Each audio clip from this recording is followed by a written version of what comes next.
भारत को जो मिला है वो हम में अमेरिका और चीन से भी आगे ले जा सकता है। आप कल्पना कीजिए, एक शांत बहती हुई नदी सतलुज।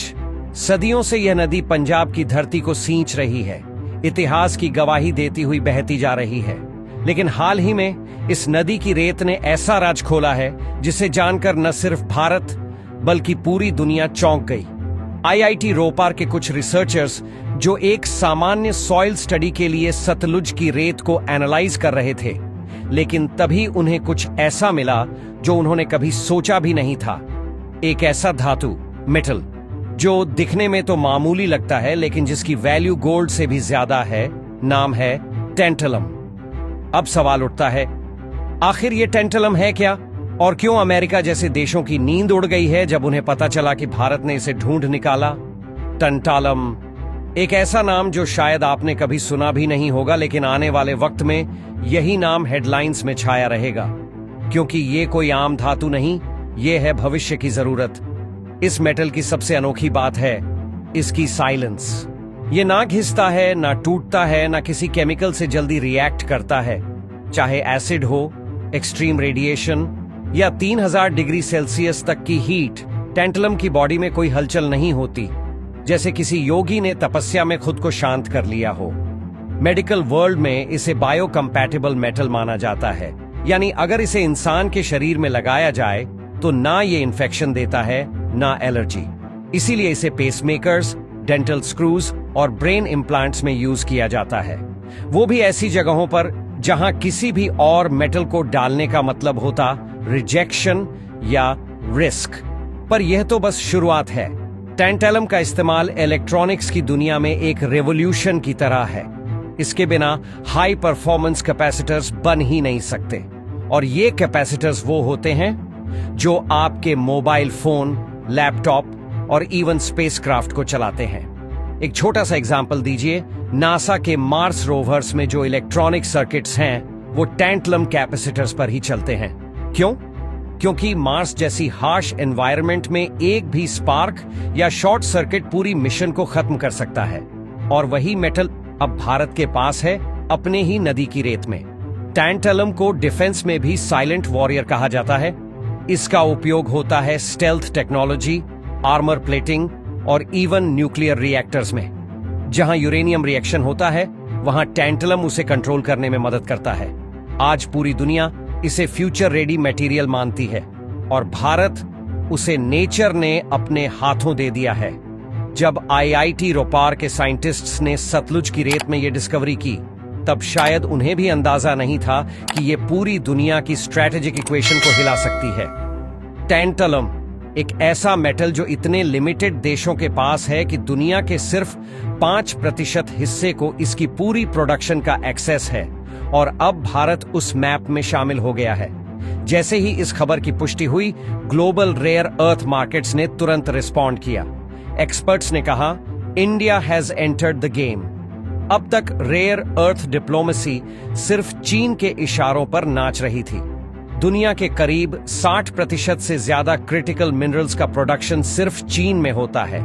जब उसने एक्सपोर्ट रोक दिए, अमेरिका और यूरोप को अपने हाथ पैर फूलते देर नहीं लगी।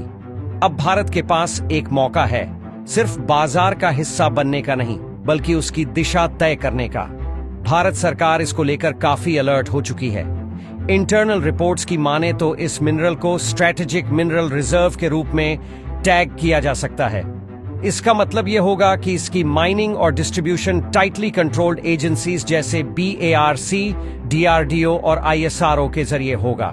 पंजाब गवर्नमेंट ने भी geological survey of India GSI के साथ मिलकर इस जोन की साइंटिफिक मैपिंग शुरू कर दी है। अब पूरे सतलुज रिवर बेल्ट की स्कैनिंग की जा रही है, सिर्फ यही देखने के लिए कि कहीं और भी ऐसे डिपॉजिट्स हैं या नहीं। इंटरनेशनल एनालिस्ट्स अब इसे इंडियाज रेयर अर्थ मोमेंट कह रहे हैं, कुछ वैसा ही जैसा 20वीं सदी में ऑयल रिच देशों ने महसूस किया था। और दिलचस्प बात यह है कि यह सब हुआ एक एक्सीडेंटल डिस्कवरी के बाद। यह साबित करता है कि भारत की मिट्टी में सिर्फ हेरिटेज ही नहीं, पॉसिबिलिटी भी छुपी हुई है, बस उसे देखने की नजर चाहिए। अब चलिए सोचते हैं एक फ्यूचरिस्टिक विजन के साथ, मान लीजिए भारत ने इस टैंटैलम डिस्कवरी को सिस्टमैटिकली डेवलप किया, तो इसका इफेक्ट कहां कहां हो सकता है। सबसे पहले चिप मैन्युफैक्चरिंग। आज जो सिलिकॉन चिप्स आपके फोन, लैपटॉप और इवन स्मार्ट फैन में लगती है, उनके लिए रेयर अर्थ एलिमेंट्स क्रिटिकल हैं। टैंटलम इन चिप्स को हीट प्रूफ और रेडिएशन रेजिस्टेंट बनाता है। भारत, जो अब तक चिप प्रोडक्शन में पीछे था, वो अपने खुद के टैंटलम बेस्ड फैब्रिकेशन यूनिट्स शुरू कर सकता है, खासतौर पर डिफेंस और स्पेस ग्रेड सर्किट्स के लिए। फिर आता है बैटरी इनोवेशन। आज ईवी रेवोल्यूशन का सबसे बड़ा चैलेंज है बैटरी एफिशिएंसी और थर्मल स्टेबिलिटी। टैंटालम के नैनो एलॉयज से ऐसी बैटरीज बन सकती हैं जो ज्यादा चलें, जल्दी चार्ज हों और ओवरहीट ना करें। अब बात करते हैं मेडिकल साइंस की। इमेजिन कीजिए कि एक इंडियन पेशेंट को इंपोर्टेड पेसमेकर की बजाय मेड इन इंडिया इम्प्लांट लगे, जो इंटरनेशनल लेवल पर अप्रूव्ड हो और कीमत में 70% सस्ता हो। और डिफेंस, बस एक उदाहरण सुनिए। अमेरिका के B-2 स्टील्थ बम्बर्स और F-22 जेट्स के इंजन में टैंटलम बेस्ड एलॉयज इस्तेमाल होते हैं ताकि वो हाई हीट को अब्सॉर्ब कर सकें और रेडार से बच सकें। अब जब वही रिसोर्स हमारे पास है, तो भारत अपने तेजस और ब्राह्मोस को नेक्स्ट लेवल पर ले जा सकता है। इसीलिए अब वक्त है कि भारत सिर्फ रिसोर्सेज डिस्कवर ना करे, उन्हें स्ट्रैटेजिकली डेवलप करे। प्राइवेट सेक्टर को भी इसके लिए रेडी रहना होगा, क्योंकि आने वाले 5 से 7 सालों में ग्लोबल डिमांड इतनी बढ़ने वाली है कि जो देश तैयार नहीं होंगे वो पीछे छूट जाएंगे। ये डिस्कवरी हमारे सामने एक रोड मैप रखती है, एक ऐसा फ्यूचर जहां भारत न सिर्फ एक कंज्यूमर होगा, बल्कि इनोवेशन एक्सपोर्टर भी। दोस्तों, ये सिर्फ एक साइंटिफिक डिस्कवरी नहीं है, ये भारत की मिट्टी का वो उत्तर है जो सदियों से अनदेखा रह गया था। सतलुज की शांत रेत के नीचे छुपा था भारत का टेक्नोलॉजिकल भविष्य, और अब वो पूरी दुनिया के सामने है।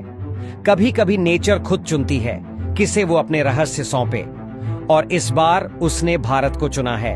यह खोज न केवल वैज्ञानिक दृष्टिकोण से महत्वपूर्ण है, बल्कि यह हमें यह भी सिखाती है कि इनोवेशन केवल बड़े लैब्स या फॉरेन कंट्रीज तक सीमित नहीं है। IIT रोपर जैसे इंस्टीट्यूट्स और इंडियन माइंड्स ही वो ताकत हैं जो भारत को अगले लेवल पर ले जाने वाले हैं। इसलिए जब भी आप अगली बार किसी रिवर के किनारे खड़े हों, याद रखिए, भारत की मिट्टी में सिर्फ इतिहास नहीं, भविष्य भी दबा हुआ है। अगर आपको लगता है कि ये डिस्कवरी भारत के लिए गेम चेंजर साबित हो सकती है, तो इस वीडियो को लाइक कीजिए, कमेंट करके बताइए कि आप क्या सोचते हैं, और चैनल को सब्सक्राइब करना मत भूलिए, क्योंकि ये तो सिर्फ शुरुआत है। आगे आने वाला समय शायद पूरी दुनिया को यह कहने पर मजबूर कर दे, भारत ने फिर कर दिखाया। जय हिंद, जय भारत।